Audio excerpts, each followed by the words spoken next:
Ben voilà, je suis Madame Mitt Nicole.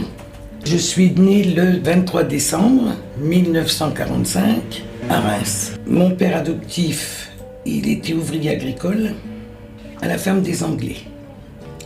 Et ma mère employée de maison, au foyer Rémois. C'est le quartier du chemin vert.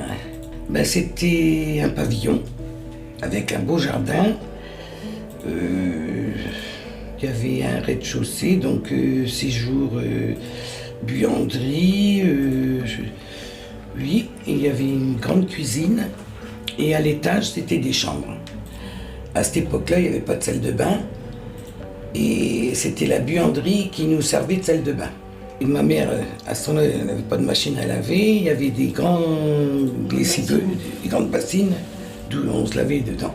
Les toilettes aussi, les toilettes WC, dans la maison quand même. Mais il y a des gens qui les avaient dehors. Hein. Il fallait sortir dans la cour pour aller. Alors il n'y avait pas de chauffage central. C'était une cuisinière. Je ne sais pas si ça existe encore, même j'ai jamais même fait attention. Enfin bref, c'était une cuisinière à charbon. Alors, qui chauffait tout le bas, mais alors le haut, ça glaglatait. Alors ma mère, tous les soirs, enfin l'hiver, elle venait nous bassiner le lit, comme dans le temps, vous voyez, vraiment dans le temps. Elle avait des fers que j'ai encore, moi, chez moi, des fers qu'on mettait comme ça dans le four pour repasser. Mais comme ils étaient toujours dans le four, donc ils étaient toujours chauds, et à un moment d'aller se coucher, elle montait et puis elle nous bassinait le lit, comme ça, les draps, et hop, on se couchait dedans. On avait des édredons et tout ça, quoi.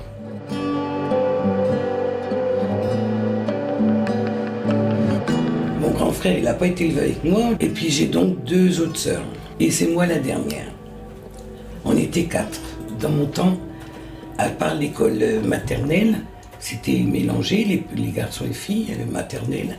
Mais après, il y avait l'école des filles et à côté, l'école des garçons. Moi, j'ai pas côtoyé tellement de garçons avec l'école.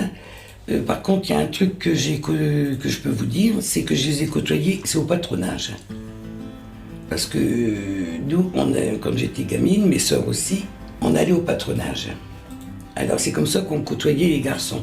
Au patronage, ben, j'ai une éducation religieuse.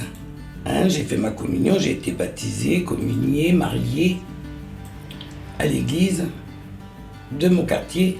J'avais ma grande sœur qui était, d'ailleurs c'est même elle qui m'a fait ma robe de mariée, qui était forte dans la couture. Et elle cousait, elle me faisait des tabliers, parce que nous à l'école on mettait des tabliers. Hein. Alors à chaque rentrée j'avais un tablier neuf ou une blouse.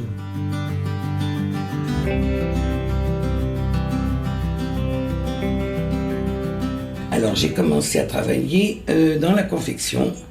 L'établissement n'existe plus, mais elle a placé une église évangéliste, rue de Cernay. Alors elle faisait tout, elle faisait des chemises d'hommes, des robes, des habits, des blouses, enfin à cette époque-là. Hein. Ben, j'ai resté dans cet établissement-là 6 ans. Après ma seconde fille, donc la directrice de la crèche Théron, Madame Lallemand, j'oublierai jamais cette dame-là. Elle dit, écoutez Madame Mitt, j'ai besoin d'une personne.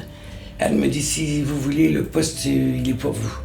Ben, j'étais contente. Hein. Alors j'ai quitté l'Allemand et puis j'ai travaillé donc à la crèche Théron avec les enfants et tout. C'était bien. Je gagnais mieux que chez l'Allemand, mais c'était pas quand même Pérou. Hein. Donc j'ai décidé d'arrêter, quoi. Avec mon mari, on a fait des calculs. On a dit, bon, ça vaut pas le coup, le trajet et tout. Et puis ben, j'ai travaillé en maison de retraite. Au début, j'ai fait des remplacements.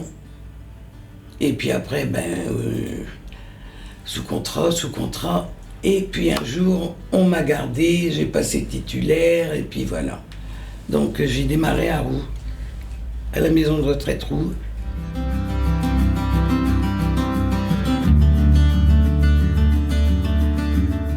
J'ai une belle jeunesse, j'ai une belle vie, maritale, tout. J'ai pas eu à me plaindre.